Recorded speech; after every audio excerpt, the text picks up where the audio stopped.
vous remercier pour votre invitation qui tombe à point nommé parce que demain, le 18 février, notre pays célèbre le 20e anniversaire de l'adoption de la Constitution de la République démocratique du Congo par référendum. Vous avez une bonne mémoire, une belle mémoire de ne pas rater l'événement. S'il était possible que tout le pays en fasse l'événement à la hauteur de ce que cela a produit.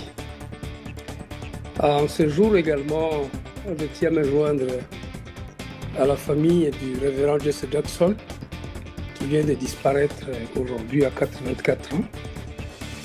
Cette grande figure américaine qui a été aux côtés de Martin Luther King lorsqu'il s'est battu pour la justice pour tous aux États-Unis.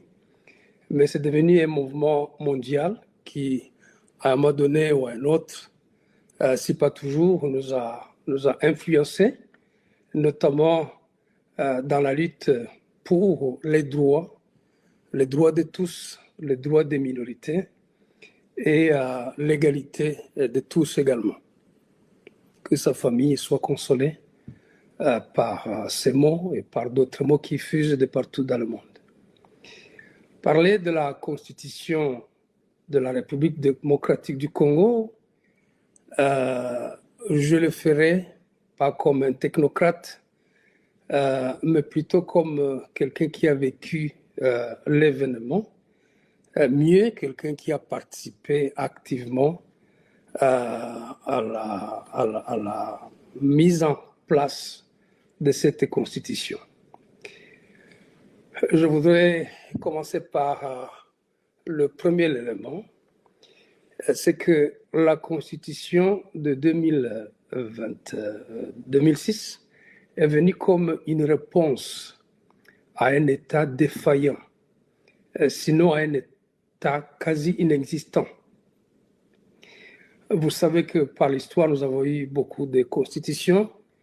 En 60, il y en a eu. En 64, peut-être l'une des meilleures constitutions de notre pays, confectionnée à Louisbourg, mais qui n'a jamais été vraiment d'application à cause du coup d'État de Mobutu. Nous en avons en 67, en 71, avec l'institutionnalisation du MPR, parti État, parti unique.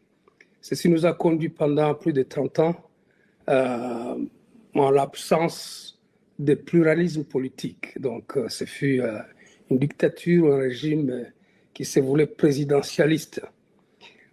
Ceci nous a conduit plus tard vers la constitution confectionnée par la Conférence nationale souveraine, qui, comme celle de 64, mettait en place une constitution fédérale. Malheureusement, cette constitution aussi n'a pas été appliquée. Et nous nous trouvons en 96 avec la Première Guerre, puis en 98. Et donc, lorsque nous sommes à Sun City, je parle beaucoup plus vite, ça demanderait toute une émission pour aller dans le détail.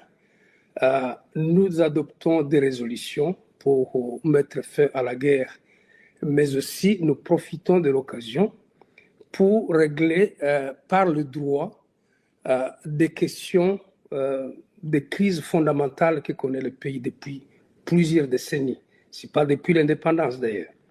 Il fallait revenir à l'ABC de la légalité, de l'état des droits. Et c'est ça le sens, en d'autres termes, de la Constitution de 2006, indépendamment de qui, par préjugé, par présomption, par autre intérêt, peuvent développer leurs arguments qui peuvent être rencontrés dans d'autres circonstances. Donc, je suis en train de dire que le premier point que je développe, sur lequel je communique, c'est que la Constitution de 2006 est une véritable refondation de l'État congolais. L'État n'existait plus, du moins légalement. Il y avait certes des structures, mais désuètes, et il fallait donc une loi fondamentale qui puisse mettre sur pied des institutions. Et je vais donc évoquer quelques points principaux que la Constitution a apportés, ou du moins des réponses contenues dans la Constitution. Mieux encore, la Constitution est venue comme une réponse à ces plusieurs points, à cette crise multidimensionnelle. Mais seulement, vous savez, vous pouvez avoir les meilleurs textes, la meilleure Constitution possible, encore qu'il n'y en a aucune au monde qui est parfaite, mais ce sont les hommes qui décident de mettre en pratique les règles qu'elles ont établies. Et jusqu'ici, nous courons derrière l'excellence